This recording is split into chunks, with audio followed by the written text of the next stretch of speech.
Muy buenas noches. Si nada cambia, este mismo sábado se va a firmar el polémico convenio de carreteras, quizás con menos importe de lo acordado. En estos momentos, Gobierno de Canarias y Fomento están negociando in extremis para que no se produzca ese tijeretazo.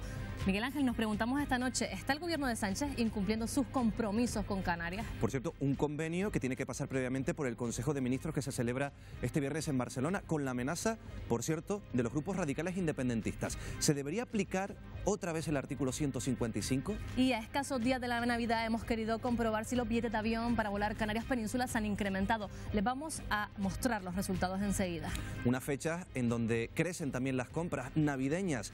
Muchos canarios recurren a pagar a plazos y a microcréditos. Hoy les damos algunas claves para no caer en las trampas de las empresas que ofrecen dinero fácil. Todo eso en unos minutos, así que no se muevan, volvemos enseguida. ¿Qué tal? Muy buenas noches. El Gobierno negocia in extremis con Fomento el polémico convenio de carreteras. Canarias se juega muchísimo, por eso esta noche en El Foco nos preguntamos si el Gobierno está incumpliendo con el archipiélago. Lo vamos a debatir enseguida porque no ha parado de crecer el número de desahucios por impago del alquiler. Lo que tampoco para de crecer es el precio de los inmuebles. Por eso el Gobierno de Sánchez ha aprobado un decreto para acabar con los abusos. Nos preguntamos, ¿servirá de algo? Por cierto, que estas Navidades podrían haber aumentado los precios de los billetes de avión para volar Canarias Península. Hemos realizado un experimento y les demostraremos los resultados enseguida. Navidad, una época en la que los canarios nos endeudamos muchísimo. Esta noche les descubriremos las trampas que se esconden detrás del dinero fácil. ¿Cuánto dinero pediste tú? 2.800. Es a pagarlo todos los meses, pero siguió y hasta 15 años y no terminaba de pagarlo. En total, ¿cuánto dinero has tenido que pagar tú de los 2.800 euros? 9.000. Y no nos olvidamos de un suceso que ha conmocionado a todo el país, la muerte de la joven Laura. Hoy descubriremos las mentiras en la declaración de su asesino. Arrancamos.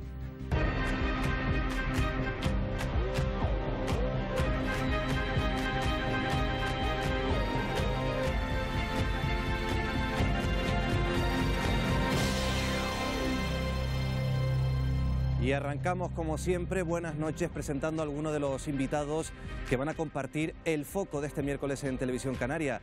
Paco Pomares, periodista, buenas noches, como siempre. ¿Qué tal? Noches, Miguel. Muy bien. Carmen Izquierdo también, bienvenida al foco otra vez. ¿Qué tal? Muy buenas noches. Mercedes Roldós, Partido Popular, muy buenas noches, Mercedes. Hola, muy buenas noches. Valentín Correa, Nueva Canarias, también bienvenido al foco. Buenas noches, Valentín. Buenas noches. Héctor Suárez, de Coalición Canaria. Buenas noches, Héctor. Hola, muy buenas noches. Y bienvenida también Isabel Mena, del Partido Socialista. ¿Qué tal? Buenas noches. Bueno, pues bienvenidos a todos y arrancamos con ese convenio de carreteras. Ya saben que después de incontables retrasos, parece ser, está confirmado, que se va a firmar este sábado en el Ministerio de Fomento en torno a las 10 de la mañana, día 22 de diciembre. Además coincide con el día del sorteo de la Lotería de Navidad. No sabemos si es una coincidencia o no. Pero lo cierto es que en las últimas horas se ha abierto otra polémica, porque a lo mejor se firma un convenio con 334 millones de euros menos de los que se acordaron en un inicio entre el Gobierno y el Estado. Y esto ha sido la gota que ha colmado el vaso. Tienes más datos, Marina, ¿verdad? Así es, Miguel Ángel, nuevo episodio en el culebrón del convenio de carreteras.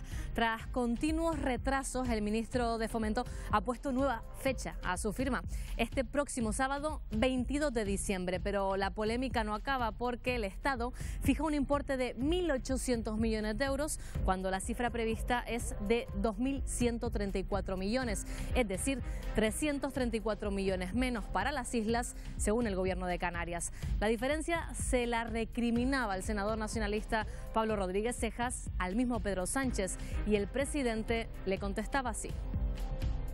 Si a usted 1.800 millones de euros le parece poca cosa, le parece insuficiente, le parece que hemos incumplido, pues ¿qué le voy a hacer?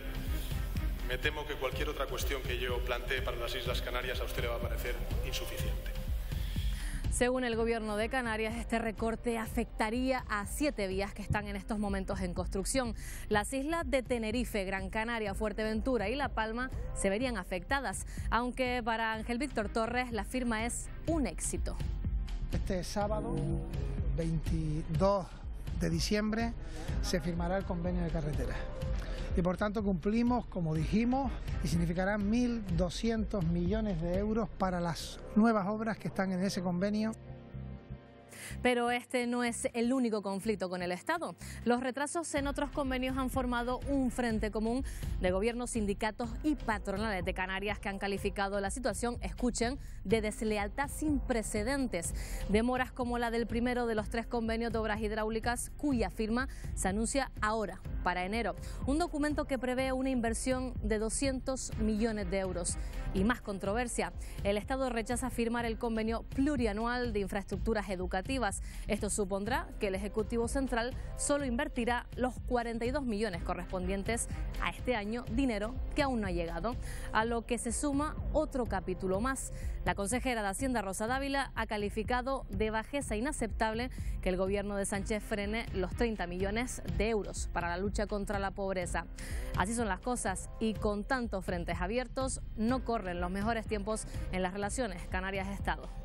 Pues estos son los datos, las declaraciones de las últimas horas y la pregunta es simple, 20 segundos para los primeros invitados de la noche con una cuestión, como decíamos, sencilla. ¿Está el Estado incumpliendo con Canarias? ¿Hay argumentos para que en las islas se produzca este enfado? Paco Pomares, 20 segundos. Hombre, yo creo que desde luego que se está incumpliendo con las islas, eso no lo pone en duda nadie. Lo que quizá habría que plantearse es por qué está ocurriendo, qué es lo que lleva a que el Partido Socialista no cumpla los acuerdos que el propio Partido Socialista, el gobierno del Partido Socialista había suscrito con el archipiélago, o aquellos que venían de atrás y que están incorporados a los presupuestos del Estado. Pero que está incumpliendo, eso en este momento no lo duda nadie. Carmen, misma cuestión. A mí considero que sí están incumpliendo, pero creo que no es responsabilidad en este caso del Ejecutivo canario, porque se ha visto en la forma de negociar muchos tipos de acuerdos previos, sobre todo creo que el ministro Ábalos ha dejado claro que no tiene esa querencia por las islas, y por nuestra parte el archipiélago sí que no ha ejecutado determinados presupuestos, quizá tampoco hemos dado la talla en ese sentido. Tiempo, Carmen. Mercedes, ¿está incumpliendo el Estado con Canarias? Absolutamente, y además está tomando el pelo a todos los canarios. Aquí se firmó con el Ejecutivo anterior, con Rajoy, una agenda canaria que suscribió también Coalición Canaria y Nueva Canarias para mejorar las condiciones de vida de los canarios a través de estos convenios. Y los socialistas han llegado de nuevo a no tener en cuenta ni a Canarias ni a los canarios. Tiempo, Carmen. Valentín. Hemos sido determinantes en la aprobación de los presupuestos del 2017 y 2018. Y hay que exigir al Estado el cumplimiento de la ley de los presupuestos, no lo olvidemos que es una ley. Hay que cumplirla y hay que cumplirla en toda su extensión para Canarias. Y también el cumplimiento del gasto por parte de la ejecución presupuestaria del Gobierno de la Autonomía. Héctor. Cuando el Partido Socialista evidentemente incumple con esta tierra, y lo más fácil que tenían que hacer después de estar negociado el presupuesto con el Partido Popular era solo firmar los convenios. Pues no solo no han firmado, sino que ahora nos quieren dar la pedrea, porque firmamos 2.100 millones y nos quieren ofrecer 1.800, como si esto fuera una negociación después de una negociación. Lo que está claro que el Partido Socialista no tiene Tiempo, palabra. Héctor. Isabel, ¿cierras tú esta primera ronda? En absoluto está incumpliendo el Partido Socialista y el Gobierno de España con Canarias. Al contrario, está poniendo en marcha nuevamente todos los convenios que el Partido Popular, estando en el Gobierno, rompió unilateralmente. Por ejemplo, el convenio de carreteras, lo que se está ahora debatiendo, si viene a Canarias o no, es precisamente esa sentencia que el Gobierno de Canarias le ganó al Gobierno del Partido Popular cuando dejó a Canarias sin dinero. Tiempo, Isabel. La duda hasta ahora, porque se ha abierto ese debate en las últimas horas, ayer lo comentaba el propio presidente del Gobierno del Estado, Pedro Sánchez, es si se van a firmar 2.135 millones de euros o 1.800 millones de euros. Isabel, ¿qué se va a firmar finalmente? ¿Por qué sale esa cifra? 1.800 ahora. Hay dos cuestiones básicas. Primero, el convenio de carreteras, que por cierto el último que se firmó fue en el año 2006 con el Partido Socialista, porque con el Partido Popular nunca se firmó ningún convenio para esta tierra y Coalición Canaria no dijo nada en esta legislatura. El convenio de carretera son 1.200 millones de euros. Eso es el convenio de carretera que se va a firmar el sábado con el importe íntegro sin ningún problema. Luego estamos hablando de otra cantidad, que es la cantidad que el Estado le tiene que devolver a Canarias la sentencia del Supremo. La sentencia de los convenios de carretera que incumplió el Partido Popular, que rompió unilateralmente dejando a Canarias tirada. Y ahí está la cuestión. De lo que nos está diciendo el Partido Socialista es que va a incumplir 4 sentencias del Supremo y un acuerdo extrajudicial por valor de 945 millones de euros que se había conveniado con el Estado, el Gobierno de Canarias, eran los 1.200 millones del convenio de carreteras, que ya lo tenían que haber firmado, que ya estaba todo listo, porque no nos olvidemos que el convenio anterior finalizó en diciembre del 17 y hubo una prórroga de 101 millones de euros para hasta que tuviéramos el presupuesto del 18, ese que decían los socialistas y Pedro Sánchez, que era un presupuesto antisocial y que ahora está beneficiándose y además apropiándoselo. Es muy difícil. Héctor, sí. Es muy difícil porque nos centramos en el convenio de carreteras, pero el problema es que a día de hoy, es decir, solo se han firmado el 22% de los convenios, solo faltan por firmar casi 604 millones que se tenían que haber firmado con el Partido Socialista en el gobierno antes de final de año, y están poniendo en riesgo muchísima inversión en Canarias, muchísimos puestos de trabajo, y entonces no creo que nadie se plantee si incumplen o no. Evidentemente incumplen, no tienen palabra, y el máximo problema de todo esto es que no acuerdan una cantidad y ahora se sacan de la manga otra cantidad. Pero volviendo a lo que pasó ayer en el Senado, esa contestación de Pedro Sánchez al senador, esa de si no le valen 1.800 millones de euros, ¿cómo lo ven? Eso y disculpa que intervenga, eso es una falta de respeto porque no cumple la palabra, y un presidente del gobierno tiene que respetar. Valentín, Isabel. El problema de Canarias es que no le valen ni los 1.200 millones estos, ni le ha valido lo que han tenido atrás. Recordemos que la comunidad autónoma no ejecuta en la totalidad los presupuestos que ha tenido para carreteras. En el 2018, hasta hace 4 tardes, han ejecutado el 20% de los presupuestos que tiene la comunidad autónoma para el gasto. En el 2017 no ejecutaron apenas el 50% del presupuesto. Van a tener que devolver dinero al Estado, si no se puede dinero destinado. Pero es que eso es perverso. Si no se puede, si no tenemos convenio de carretera, estamos en una prórroga de un convenio, estamos en una prórroga de un convenio, estamos en una prórroga de convenio 2017. En 2018 no tenemos convenio de carreteras. Hay un montón de muchísimas actuaciones en distintas islas que no se ponen en marcha porque no hay convenio. ¿Cómo vamos a ejecutar? Si el gobierno lo único que ha hecho es prefinanciar obras por el incumplimiento del Partido Socialista. Aquí hay una cuestión técnica, aquí no hay un incumplimiento, esto por una parte. Por otra parte, el gobierno de España lleva 5 meses, el actual gobierno, y en 5 meses ha aprobado un presupuesto y ha tramitado los convenios, que cualquiera que ha estado en la gestión... ¿Qué presupuesto lo ha tenido, bueno, ¿cómo? Ha puesto en marcha un presupuesto, el del Partido Popular, lo ha tenido que aprobar, Mercedes, déjame terminar de hablar, y poner en marcha todo el trámite administrativo para la firma de los convenios. Dicho esto, ahora hay un problema técnico con Hacienda porque el gobierno de Canarias se gastó 600 millones. Isabel, pero hay una cosa ¿qué presupuesto ha aprobado el PSOE? Hay una cosa que es verdad. Pero dinos qué presupuesto ha aprobado el PSOE, por favor. Hombre, el trámite del presupuesto se terminó con el actual gobierno, el trámite del presupuesto. Y se tenía que terminar el trámite del presupuesto para poder poner en marcha los convenios. Yo creo que aquí hay un problema de comprensión. El presupuesto que se está aplicando en estos momentos es el que aprobó el Partido Popular. Aquí el Partido Socialista no ha podido aprobar un presupuesto.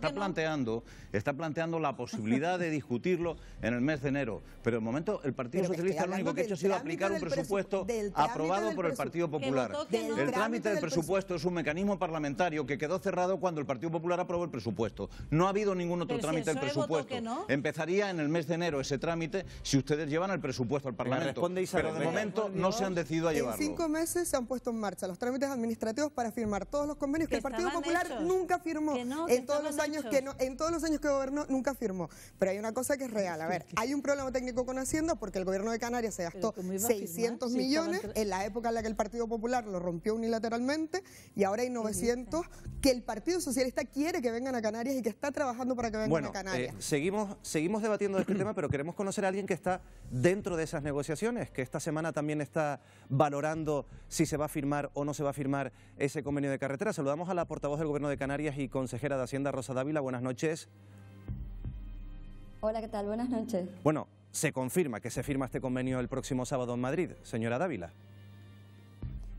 Bueno, pues hay una convocatoria. Parece que primero se tiene que aprobar por el Consejo de Ministros y después vamos a ver qué documentación nos remite el ministro de Fomento para ver si somos capaces de aprobar, ponernos de acuerdo en los documentos que se tienen que firmar, que en total son más de 2.100 millones de euros. Pero todavía no le han remitido esos documentos, señora Dávila. ¿No estaba pendiente hoy de recibir esos documentos? Mire, nosotros llevamos trabajando con el Ministerio meses con el anterior gobierno para llegar a un acuerdo extrajudicial por importe de 934 millones de euros y un convenio para las nuevas obras por importe de 1.200 millones de euros. No creo que vayan a cambiarse los importes y esperamos que desde luego no se pongan en discusión documentos que llevamos meses trabajando con el actual Ministerio de Fomento, con el secretario de Estado, Pedro Saura, y con el propio ministro, el señor Ábalos. Parece que se ha dicho una cifra y esperamos, hoy era la comisión preparatoria del Consejo de Ministros, que será el viernes, y esperamos que se mantengan las cuantías. En cualquier caso, nosotros vamos a discutir cualquier cosa que sea bajar de las cantidades que ya estaban acordadas y que están además presupuestadas. Yo le voy a preguntar una pregunta muy directa, señora Dávila. Si en esos documentos finalmente se refleja la cifra que daba ayer Sánchez, 1.800 millones de euros, ¿ustedes firmarán ese convenio el próximo sábado?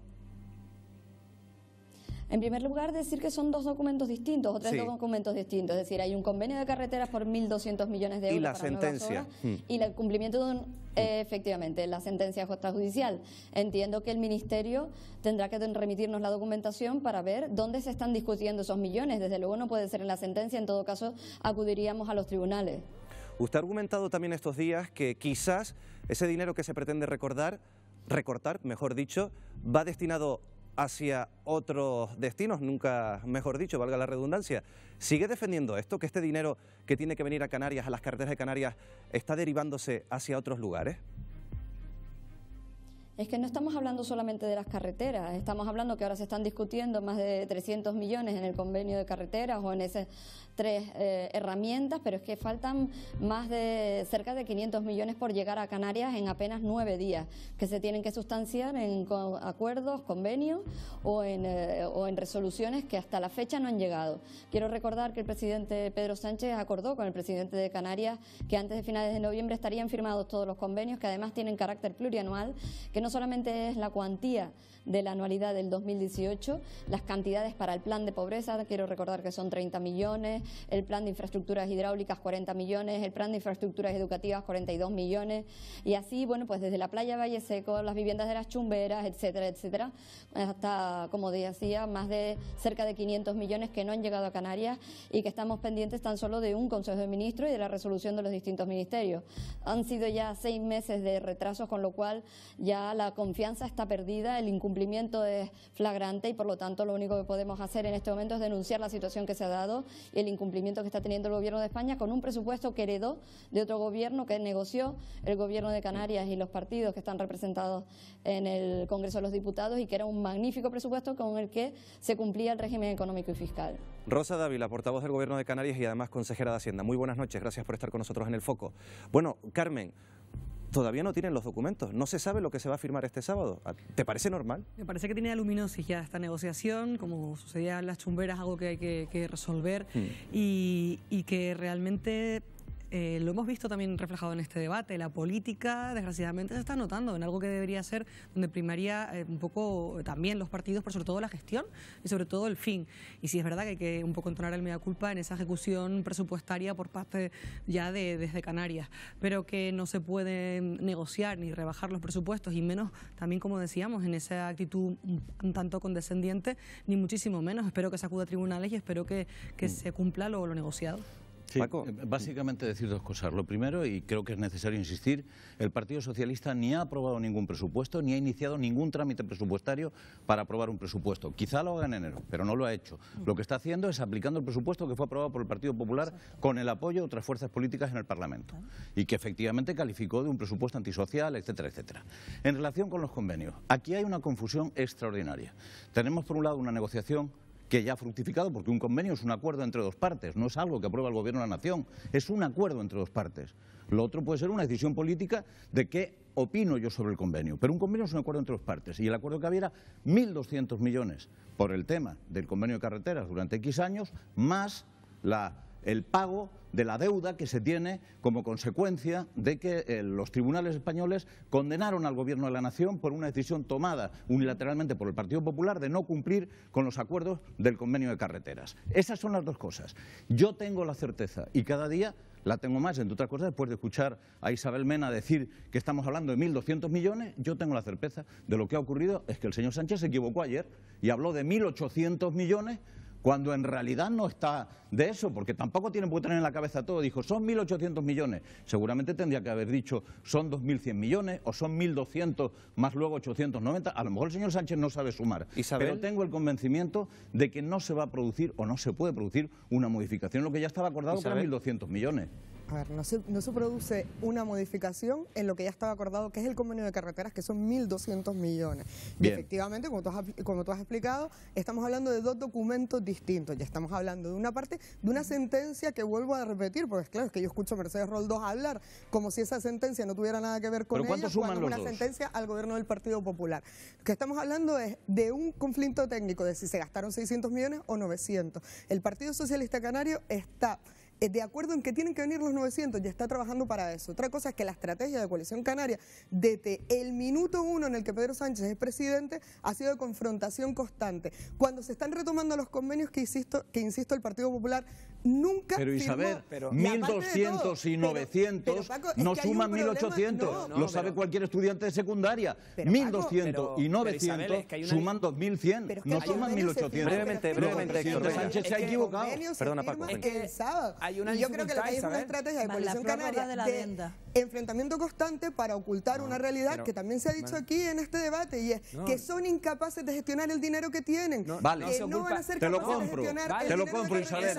Pero ¿cuánto suman 1.200 y 900? millones de euros este año. Es que es muy perverso que ella diga que pueden sobrar dinero, porque esos son convenios plurianuales. Pero es que además, ¿qué técnica presupuestaria? Cuando un juez te dice que tienes que pagar 934 millones, los pagas. Y si está en el presupuesto que se aprobó con el Partido Popular, 1.200 millones más 934, ¿qué dudas o técnica presupuestaria? No existe. Sumamos, vamos a sumar, Héctor, perdona, una nueva voz también a este debate, porque esta semana se reunía el Consejo Asesor del presidente del Gobierno de Canarias, de Fernando Clavijo, patronal y sindicatos, y queremos conocer también la opinión de la patronal. Eduardo Besares, secretario general de la COE en Tenerife, buenas noches. Muy buenas noches. Bueno, coincidencia entre sindicatos y patronal, sobre todo en la opinión que tienen sobre el retraso en la firma de estos convenios.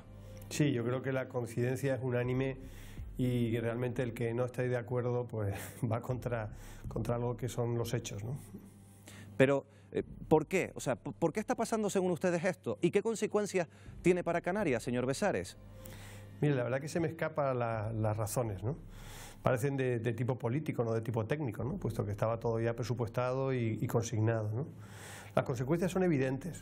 Canarias en los últimos 20 años ha bajado, estaba en una media del 98% del PIB nacional y estamos ahora en el 84%, hemos bajado 14 puntos. Es decir, Canarias, dentro de lo que es España, es una región pobre, ¿vale? Y uno de los motivos pues es la falta de empleo, y uno de los motivos de la falta de empleo es la falta de ese dinero que nos han venido hurtando y que ahora mismo el Tribunal Supremo ha tenido que decir que nos lo van a dar y ahora tampoco nos lo dan. Los motivos los desconozco, la realidad es la que es. ¿Pero hay algún tipo de interés político para retrasar esto, señor Besares? De nuevo, lo desconozco. Yo solo sé que los hechos son absolutamente, digamos, horribles en este momento en el que nos encontramos en un punto de inflexión donde vamos a empezar probablemente una desaceleración teniendo un 15% de paro. La anterior la empezamos con un 10% y mire cómo llegamos a un 35%, y ahora mismo esto sería un paliativo importante. Entonces no puedo encontrar ninguna razón racional para justificar la situación. Tanto ustedes como los sindicatos han incluso puesto número al número, y nunca mejor dicho, el número de trabajos que se están perdiendo con estos retrasos en la firma de los convenios. ¿Cuántos trabajos se están perdiendo? 8.000 es la cifra que se puso en la mesa del Consejo Asesor. Hasta donde yo sé fue el presidente del Gobierno y además es una cifra coherente y alineada con lo que nosotros pensamos, ¿no? Si hay recortes en la firma del convenio de carreteras, el que se va a firmar el sábado, ¿usted cree que sería una buena postura incluso, porque se ha valorado, negarse a firmar ese convenio o habría que firmarlo incluso con ese recorte? Por un lado el convenio de 1.200 millones y también por otro lado esa sentencia que por lo menos daba la razón al Gobierno de Canarias. Bueno, yo creo que en el Consejo Asesor defendimos la postura del presidente, que es exigir el total de lo que estaba presupuestado y previsto, y no vamos ahora, en medio de estas negociaciones, que no sabemos si realmente se están teniendo o no, cambiar la postura, ¿no? Que creemos que todo ese dinero, que tampoco es tanto, porque son programas plurianuales que se van a repartir en el tiempo y que además es un dinero que nos tenían que haber dado hace años, se tiene que llegar a Canarias íntegramente. Eduardo Besares, secretario general de la COE en Tenerife. Muchas gracias, buenas noches. Muchas gracias a ustedes. Bueno, Mercedes, se está discutiendo también esa sentencia de dinero que no vino del gobierno del Partido Popular. Dinero que no vino, a mí me hace mucha gracia aquellos que recriminan al Partido Popular las medidas tan duras y de recorte que tuvo que tomar, porque nos dejó Zapatero en la más inmensa ruina, con una pérdida de ingresos del Estado de 100.000 millones de euros de algún sitio, y a pesar de esos recortes, la carretera de la Aldea se hizo con el gobierno del Partido Popular, con el gobierno del Partido Popular, que tuvo que poner por dos anualidades dinero finalista para que se terminara esa carretera. Pero a lo que voy es, si nos van a recortar, como parece que nos han dicho que nos van a recortar a los canarios, las 4 obras, las 4 infraestructuras que tienen ahora mismo proyecto, que son las gordas, que son 971 millones de euros, que es la segunda fase de la Aldea, que es el anillo insular, esos atascos diarios de la gente en Tenerife, que es el eje norte-sur de Fuerteventura y que es el túnel de Mogán, esos que son los inmediatos, 971 millones de euros, ¿cómo los vamos a hacer? Isabel. ¿Cómo los vamos? No los vamos a hacer. Mira, Mercedes, lo que hizo el Partido Popular, que ellos se justifícalo lo que quieras, pero es ilegal, porque tiene una sentencia en contra de lo que hicieron. Claro, rompieron unilateralmente los convenios con Canarias y dejaron a Canarias durante muchos años sin agua, porque es que nos querían quitar incluso todas las subvenciones a la desalación. Sin agua Dicho nos van a esto, dejar el porque no han firmado el convenio de carretera, y sin reutilización y sin desalación. Mercedes, hombre, el convenio de carreteras, que son 1.200 millones, pero que es está garantizado el sábado y por tanto no se va a paralizar ninguna obra en Canarias. Pero si ya está paralizada, ya están paralizadas. Ninguna obra. O es que el anillo insular se está construyendo, o es que la segunda fase de la Aldea se está construyendo, pero Mercedes, que podía llevar 6 meses ejecutando. No, venga, Mercedes, vamos a dejar hablar a Isabel, terminar, venga. 1.200 millones del convenio de carreteras que van a garantizar. ¿Por qué no lo han firmado antes? ¿Por qué no lo han firmado antes? Díganselo a los canarios, ¿por qué? ¿Por qué no lo Isabel, han venga, Mercedes, vamos a dejar escuchar a Isabel, venga. Porque no han querido. Mercedes, en 7 años el Partido Popular no firmó ni un convenio con Canarias, pero ni si uno, en 7 años, ni un convenio con Canarias, Mercedes, en 7 años, ni un solo convenio con Canarias. Y ahora le estás exigiendo al Partido Socialista que en 6 meses haga lo que no hizo nunca el Partido Popular. Venga, Valentín y Héctor, Valentín. Estaban vigentes todos las obras, a mí me parece importante que se sepa que las obras no se van a paralizar, que no es cierto, porque hay 1.200 millones del convenio de carretera y además va a haber más dinero, aparte del convenio de carreteras, de esa sentencia. El problema de que no se ejecuten obras en Canarias, por ejemplo en Tenerife, es que Coalición Canaria, que ha gobernado durante muchos años, no planifica. Valentín, Héctor, breve, venga, que nos queda un minutito, venga. Lo razonable es que se defienda o que venga toda la integridad de la cantidad de la que se estaba hablando, porque lo que se está discutiendo es una sentencia. Claro. En tal caso habría que pedir una aclaratoria al tribunal de esa sentencia para la interpretación, porque realmente lo que se está haciendo es una interpretación de si ese dinero que debe de incorporarse a los 1.200 millones de venir, entendemos que debe de transferirse por parte del Estado y después está la parte de la gestión. Es que he oído hablar a la consejera del dinero para la pobreza y Canarias va a devolver dinero de la pobreza. Héctor, terminas tú, venga, cierras tú. No, tenemos una dificultad, el Partido Socialista tiene una dificultad porque hace hasta apenas 2 años coincidía el mismo discurso con nosotros contra el Partido Popular para la firma de los convenios y cuando se tienen que poner a trabajar, no se ponen a trabajar. Pero si lo vamos están a los firmar, papeles, si están lo los vamos a papeles firmar el hechos, sábado. llevan 6 meses en el gobierno, tenían el presupuesto aprobado, las cantidades están acordadas y están presupuestadas. Claro. Y aparte de ese incumplimiento que tienen con nosotros, ahora lo que quieren es restarnos de un convenio marco que ya habíamos acordado. Héctor, entonces, lo que no entendemos es cómo mantienen un discurso cuando están en el gobierno y un discurso cuando están en la oposición. Es que no y hay que ser coherente, no puedes defender algo indefendible, Isabel, porque lo que no puedes defender es que está cumpliendo el Partido Tenemos que ir cerrando, venga, tenemos que ir cerrando. ¿Quién firmó con Canarias el último convenio de carretera? Pero cerramos. Tenemos que cerrar este debate, lo siento, me tengo que meter. Me tengo que meter, lo siento. Cerramos este debate. Seguramente va a seguir dando, Isabel, perdona, va a seguir dando muchos titulares porque nos queda ese Consejo de Ministros y esa firma el sábado en Madrid del convenio de carreteras entre Canarias y Estado. Pero cambiemos de asunto porque viajar entre las islas y la península no está al alcance de todos, tampoco entre la península y las islas, incluso con esa bonificación, con ese descuento del 75% a los residentes. Un equipo del Foco ha intentado averiguar qué pasa en fechas como estas, en Navidad.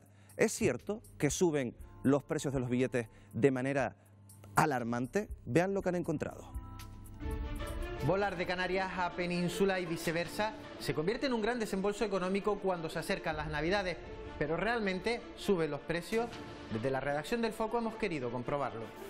Para ello nos ponemos a buscar billetes el día 27 de noviembre. Quedan 3 semanas para Navidad y los vuelos de Gran Canaria a Madrid entre el 23 de diciembre y el 26 marcan estos precios. El precio más barato se encuentra en los 71 euros frente a los 120 que encontrábamos con otra aerolínea. Hacemos lo mismo desde Tenerife. Escogiendo como destino Barcelona, nos encontramos con vuelos entre los 105 euros con una compañía de bajo coste y sin maleta, y los 220 con maleta de una compañía convencional. Repetimos el experimento la semana antes de Navidad. Las fechas son las mismas. ¿Habrán subido los precios en una semana? El mismo vuelo de la primera compañía aérea cuesta ahora 153 euros, frente a los 71 que costaba hace unos días.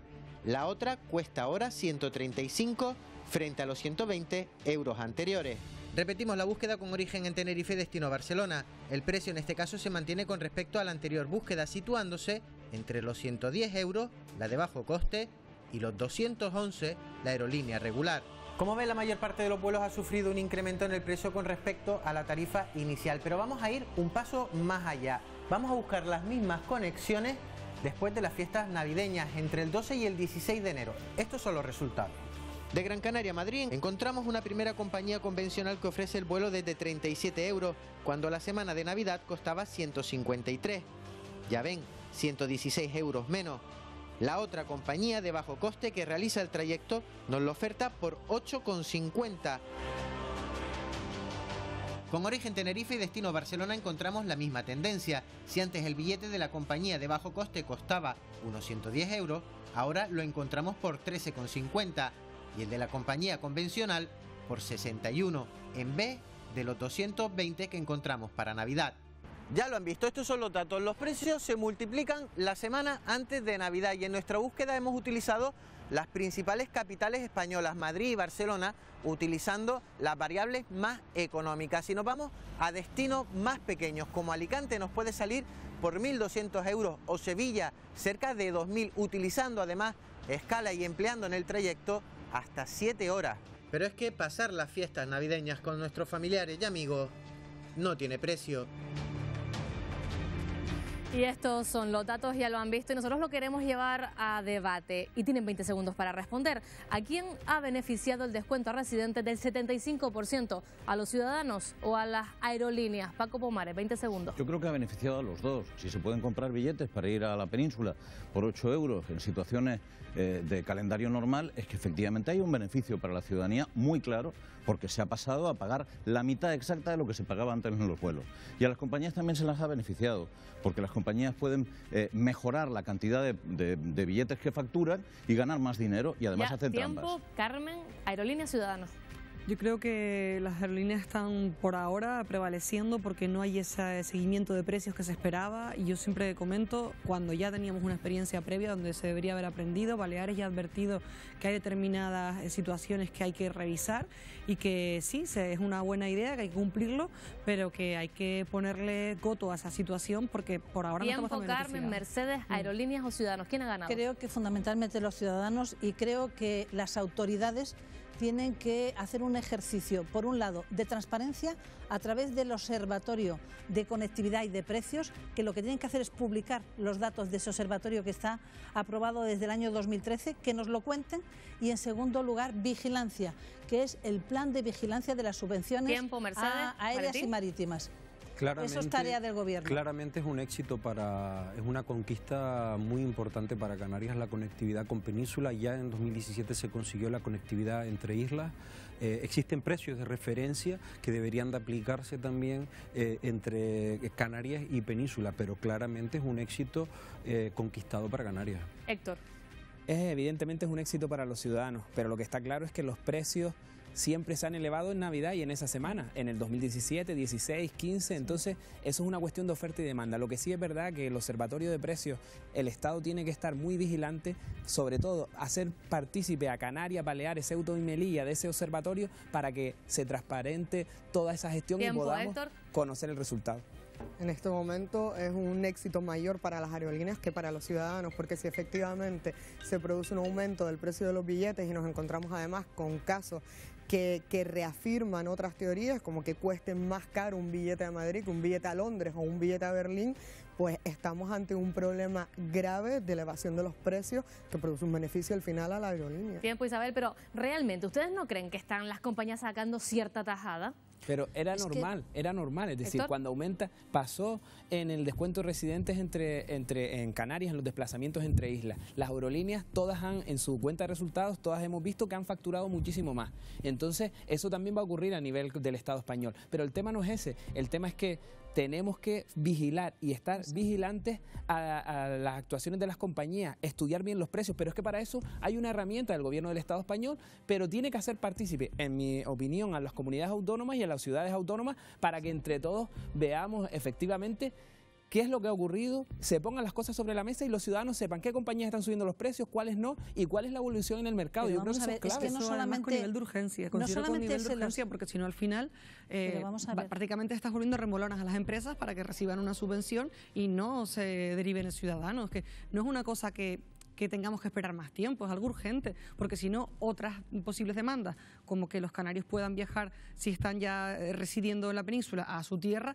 van a quedar pues en otro lugar. Vamos a ver, yo creo que aparte de que el Gobierno de España, el Ministerio de Fomento, que es quien tiene el Observatorio de Conectividad y de Precios, tiene que transparentar y tiene que facilitar toda esa información para que no haya suspicacias y para que no haya picaresca, es que además la normativa comunitaria establece que son las autoridades de la competencia, es decir, autoridades españolas, las que tienen que hacer y llevar a cabo el plan de vigilancia de las subvenciones a los transportes marítimos y aéreos. Y eso es una dejación más que está haciendo el gobierno Sánchez y por lo tanto está haciendo un sistema opaco que hace llevar a pensar a veces que las aerolíneas se están beneficiando de manera tajada. No puede ser, es que el problema cuando discutimos en un debate en el que hay políticos es que al final la culpa siempre la tiene otro. Miren, estamos hablando de si la responsabilidad de lo que ocurre, si la responsabilidad ocurre es de las compañías, si las compañías están estafando a los usuarios. Bien. Y yo digo que lo que está ocurriendo es que las compañías se están beneficiando por una doble vía. Los usuarios están beneficiando muchísimo porque están pagando la mitad. Pero las compañías están beneficiando también por una doble vía. Primero, porque al haber más gente que vuela, porque el precio es más barato, tienen más negocio. Y segundo, porque las compañías tienden a fijar el precio que consideran que el usuario puede pagar. Si un usuario puede pagar X, ese es el precio que facturan o que intentan facturar. Porque así funciona la ley de la oferta y la demanda. Si tú me puedes pagar esto, yo te cobro esto. ¿Y porque, Paco, ¿Qué debería ocurrir? Y llevamos diciéndolo desde hace muchísimo tiempo. Lo que debería ocurrir es que se buscara el procedimiento de que solamente recibieran la subvención aquellas compañías que estuvieran dispuestas a aceptar determinado tipo de precios de referencia. Sé que es complicado, sé que Europa no está por la labor, pero no tiene ningún sentido que sigamos dándole dinero a las compañías. Si les parece, vamos a añadir otra voz a este debate y es la de aquellos canarios que ya no tienen la residencia aquí en las islas, han perdido el empadronamiento, viven en península y también quieren disfrutar de ese 75%. Por eso tenemos con nosotros al presidente de Canarios Sin Alas, Fernando Cabrera. ¿Qué tal? Muy buenas noches. Hola, muy buenas noches, ¿qué tal? ¿Están sacando tajada directamente a las aerolíneas? ¿Cuál es tu punto de vista? Nosotros estamos convencidos de que sí, efectivamente. Yo creo que la prueba más clara es que nosotros como asociación llevamos 3 años diciéndolo, luchando por esto, y este año a nosotros nos costaba más caro regresar a Canarias, más que el año pasado y que el año anterior. Es decir, los 2 últimos años a mí me salía unos 500 euros por persona poder regresar, y este año 700 y pico, 800 y pico. Fernando, y barbaridades entonces se comprueba que superiores. hay un aumento. ¿Ustedes han comprobado que hay un incremento de precios tras la aplicación del 75%?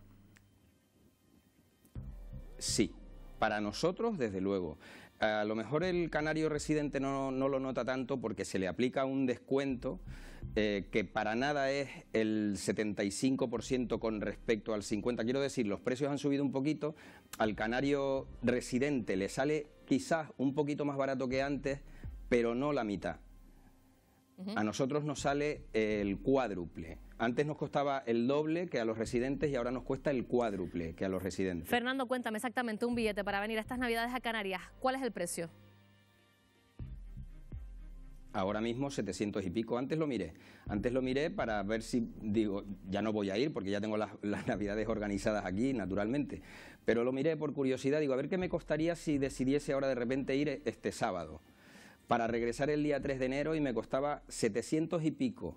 Lo más barato que se conseguía eran 500 y pico, pero haciendo 2 escalas. ¿Cuál sería la fórmula para que ustedes, los no residentes que vivan en Península, pudieran poder acogerse a ese 75%? Porque muchas voces dicen que sería prácticamente imposible verificar.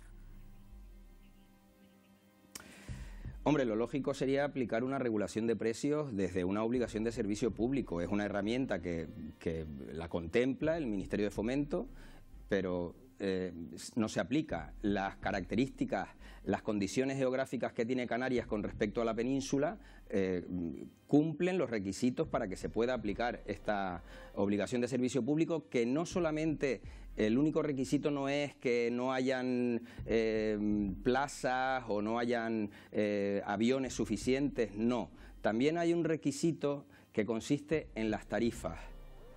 Y desde ahí se podría aplicar. Es decir, Canarias es una comunidad autónoma como cualquier otra. Los canarios que residimos fuera de Canarias somos ciudadanos españoles como el resto de ciudadanos españoles, y sin embargo a nosotros nos cuesta regresar a nuestra comunidad autónoma, que no está en las antípodas, nos cuesta más caro que ir a Nueva York o ir a cualquier ciudad europea o ir a cualquier, casi diría yo que cualquier parte del mundo, excepto a nuestra comunidad autónoma de origen. Fernando Cabrera, presidente de Canarios Sin Alas, muchísimas gracias y muy buenas noches. Y yo les traslado precisamente esa petición que hacía Fernando. Hay que establecer como servicio público esos billetes.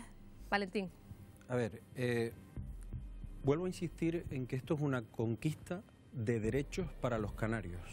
¿Pero de qué sirve, Valentín, si no se nota y no se aprecia la reducción? Te lo comento muy resumidamente. Cuando se aprobó en los presupuestos generales del Estado, que se aprobaron con el Partido Popular y los asumió el Partido Socialista, en la enmienda que se presentaba, se bonificaba el 75%, se aclaraba que el Ministerio tenía que llevar la vigilancia de los precios y los precios de referencia.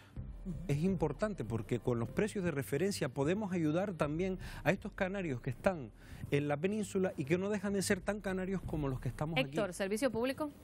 ¿Precios de referencia? ¿Qué hay que hacer? Independientemente, ya lo adelantaba Paco Pomares, va a ser difícil con la situación que se da en Europa y de otras sentencias que hemos tenido sobre situaciones de declarar a otros aspectos servicio público, y no va a ser tan fácil. Es decir, que hay que buscar una herramienta para que los canarios que ya no son residentes en nuestra tierra vuelvan en épocas como esta por otro precio, es cierto. ¿Cómo lo resolvemos desde el punto de vista? Y esto sí es un punto de vista técnico presupuestario. No sé cómo se resuelve, porque no sé si fijando un precio de referencia, si no hay un precio máximo y al final es la oferta y la demanda la que destaca esa situación. Entonces es una situación difícil que tenemos que abordar, pero que no le hemos dado la solución ninguna de las organizaciones políticas. Está solucionado en el 2017. A ver, yo creo que estamos mezclando dos cosas. Y una de las cosas que estamos diciendo es falsa. La obligación de servicio público no resuelve el problema de los canarios sin alas. Eso no es verdad. No la resuelve. Resuelve el problema nuestro. Francisco. Pero el problema de los canarios sin alas, el problema de los residentes canarios en el exterior, es que no existe un censo de residentes canarios que permita operar sobre ese asunto. Si los residentes canarios en el exterior, ¿quiénes son? ¿Quién es canario en el exterior? ¿Quién define quién es canario? ¿Es canario un señor, nacido en Cuenca, que ha vivido 25 años en Canarias y que regresa a Cuenca y que toda su vida la tiene en Canarias? Pues yo creo que sí, por ejemplo. ¿Es canario una persona que tiene la decisión, que ha nacido aquí, pero lleva 30 años viviendo en Nueva York? Yo creo que no. A los efectos de esta historia. Por lo tanto, no tiene nada que ver con las obligaciones de servicio público. Las obligaciones de servicio público son muy importantes, pero para el conjunto de los ciudadanos de Canarias Canarias que verían regularse los Isabel, precios. por favor. Isabel Mena. Yo estoy de acuerdo con una cosa que ha dicho Paco, es que lo que hay que poner es una limitación de precio, porque al final, si son derechos conquistados, Claro. cuando se pasó al 50% de descuento también era un derecho conquistado y al poco ya pagábamos lo mismo que con el 25%. Y es lo que está pasando con el 75%. Yo tengo un amigo que es canario, que vive en Bilbao, que por primera vez desde que vive fuera no va a venir a Canarias en Navidad. Porque los Precisamente por lo precios que suben. contaba ahora, porque no puede asumir el coste de los billetes de su familia para venir a Canarias por primera vez. Entonces, hay un aumento real de los precios que, por cierto, a lo mejor los canarios no lo notamos tanto, pero afecta al turismo, porque un peninsular que le cueste más caro venir a Canarias que irse al Caribe, pues a lo mejor se plantea venir a Canarias y afecta a los residentes que están fuera. No, es que es real. Pero es que no puede decir... Valentín, no se ha resuelto. Pero no puede decir que estás molesta por eso. No. Hay un estudio que ha hecho un doctor en economía. Hay un estudio que ha hecho un doctor en Isabel economía. Valentín, perdonen, Mercedes. Vamos a ver, yo creo que hay mucha confusión y muchos términos equívocos. Primero, es una gran conquista por parte de los canarios que hayamos conseguido la subvención del 75% y que además haya anclado en el REF, en nuestro régimen económico y fiscal. Hemos Y conquistado eso, derechos, por hay que eso, explicárselo a la es muy gente importante así. porque es una compensación. Derechos que han asumido es una el Partido compensación, Popular y el perdóname, Partido a Socialista. nuestra lejanía y a nuestra insularidad, y para eso tenemos que estar aquí. No podemos estar en Cuenca. Con todo mi respeto y todo mi cariño. Es decir, que tenemos que estar aquí. Y desde luego hablar de obligación de servicio público, cuando eso lo regula un reglamento europeo, el 1008-2008, que establece muy claramente las condiciones para declarar obligación de servicio público, que de las 20 rutas de obligación de servicio público que hay en España, 13 están en Canarias, tanto marítimas como aéreas, que son para circunstancias donde no hay apenas conectividad. ¿Sabes qué pasaría si nos pusieran obligación de servicio público? Que las aerolíneas no vendrían.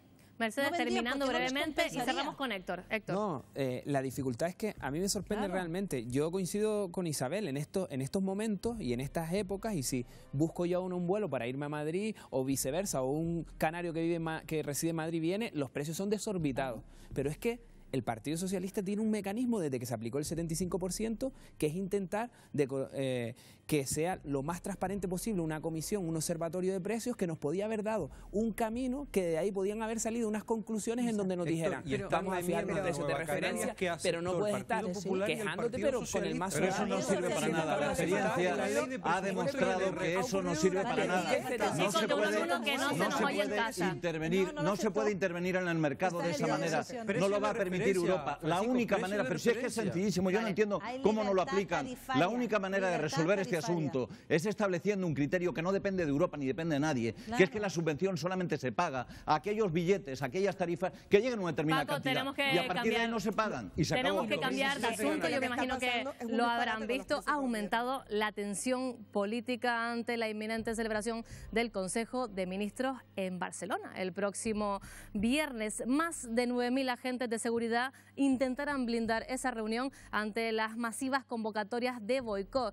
Aumenta la crispación y sobre ella sobrevuela una vez más el artículo 155 de la Constitución.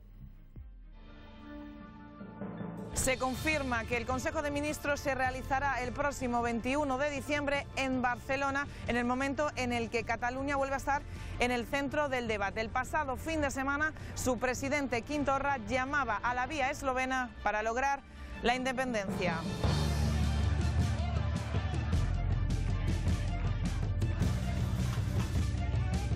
Mientras tanto, los CDR llaman a la movilización cortando varias carreteras importantes. Los independentistas piden también sabotear el Consejo de Ministros. ¿Es necesario volver a aplicar el 155? Para mí sí hay que aplicarlo porque eso de Cataluña ya tiene a todo el mundo cansado, súper cansado, da vergüenza. Están haciendo lo que le dan la gana y hace falta mano dura. Por eso pienso que el 155 es agresivo y defiende, bueno, no defiende que España progrese. O sea, progresará cuando se lleven bien entre ellos. De inmediato ya, yo no esperaba ni al viernes. Bueno, yo creo que no se tendrá que aplicar nunca más porque todo el mundo tiene que ser libre y si ellos quieren ser independientes tendrían que serlo, ¿no? No, yo entiendo que el 155 debe aplicarse como último extremo. Lo que deberían es dejar que la gente se exprese. Si es un problema que lleva muchísimos años, en mi opinión creo que un referéndum no vendría mal. Yo creo que sí, Está bien aplicar un artículo cuando se saltan las leyes constitucionales.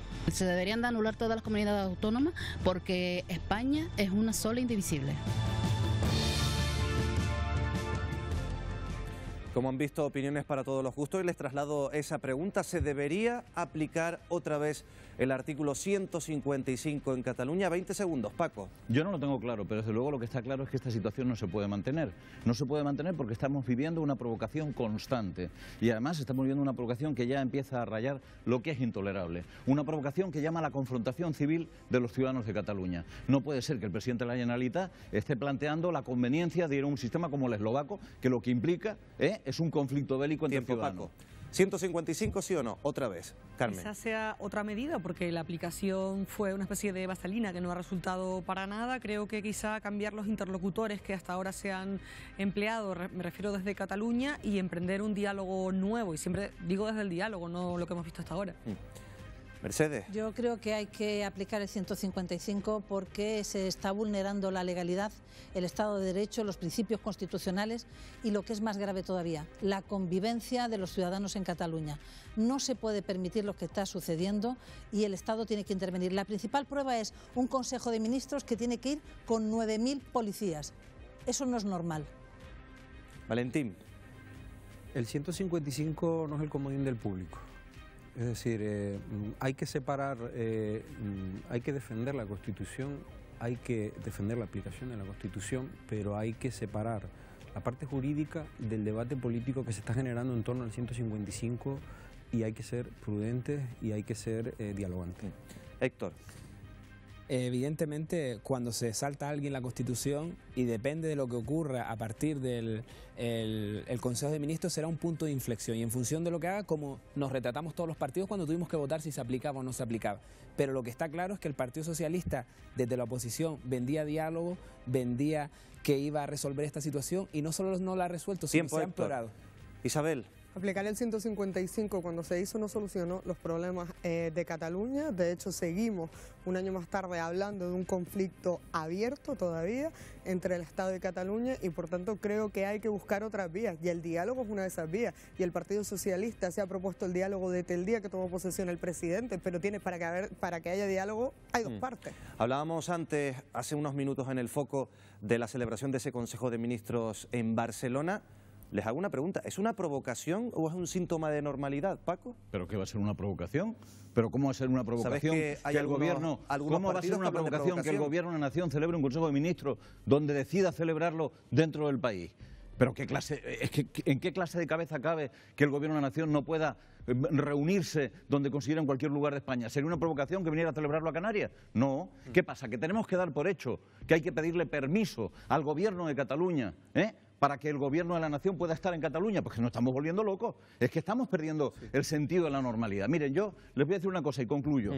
Tenemos el convencimiento de que hace falta diálogo, de que hace falta tolerancia, de que hace falta entendimiento, pero el entendimiento es muy difícil cuando el que está enfrente no quiere entenderse contigo.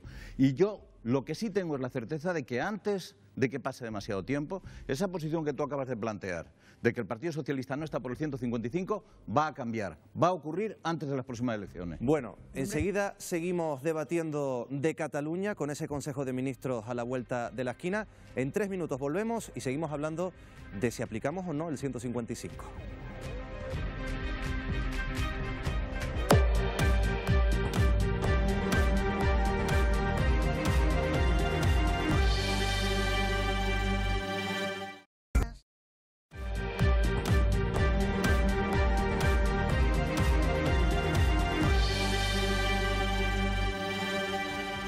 Retomamos el debate en el foco, ya saben, con Cataluña en el foco informativo y nunca mejor dicho. Valentín, ¿tú hubieras llevado ese Consejo de Ministros, tal y como está la situación ahora mismo en Cataluña, a Barcelona? Sí, sí. Sin problema. Evidentemente, quien no debe caer en la provocación es el Estado. O sea, no debemos interpretarlo como una provocación del Estado hacia A, sino el Estado es el que no debe caer en el Estado, en la situación de provocación que ahora mismo el gobierno catalán quiere propiciar para que se puedan cometer posibles errores y lo que hablábamos aquí ahora fuera de cámara, que se puedan aplicar leyes con carácter preventivo.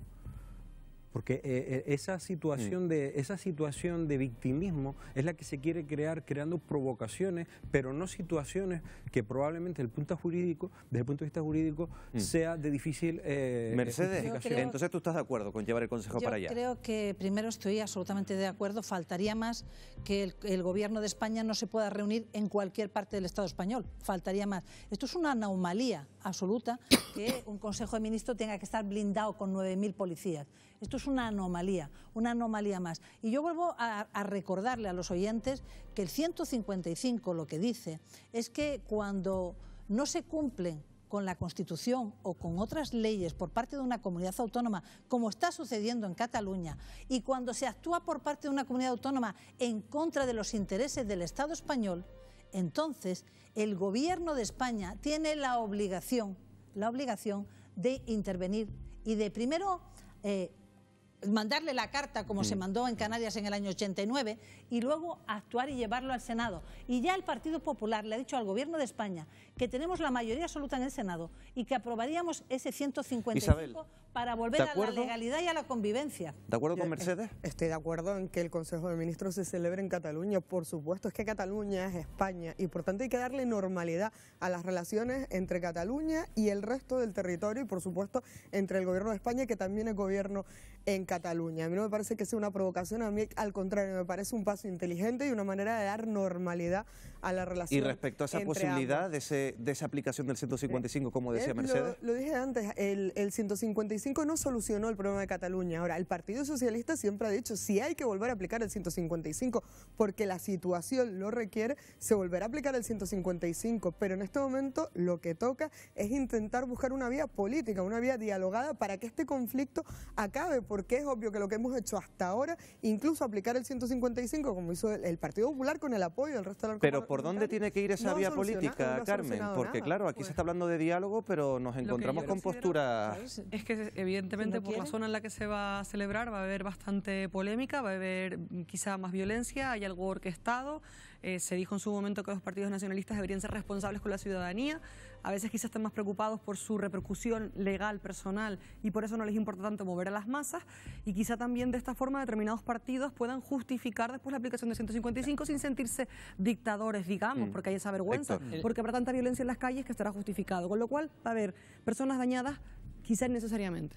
Yo creo que la principal hipoteca que tiene el gobierno de Pedro Sánchez con Cataluña es que necesita, y lo ha necesitado, primero para ser presidente. No olvidemos que eso tiene unas consecuencias, que tú seas presidente con los votos de esos, que le tienes que aplicar el 155, tiene una dificultad. Y después, si quiere abordar unos presupuestos mejores que los que está aprobando, que los que está llevando el Partido Popular, tendrá que contar también con los mismos a los que no le quiere aplicar el 155. Yo creo que se encuentra en una disyuntiva y cuando tú gobiernas tienes que olvidarte de tacticismos políticos y saber, si no llegas a aprobar los presupuestos, pues los prorrogas y si no, ¿estás de acuerdo? Apagas la legislatura. Me parece que Coalición Canaria está en una estrategia, antes lo decía, totalmente disruptiva con el gobierno de España desde el principio, que es, o sea, más destructiva incluso que la del propio Partido Popular. Son más Partido Popular que el propio Partido Popular. Pero hay una relación de los hechos. Si el Partido Socialista no he faltado la verdad, solo he dicho con quién está gracias a quién está gobernando Pedro Sánchez. Con los partidos catalanes, como dices tú,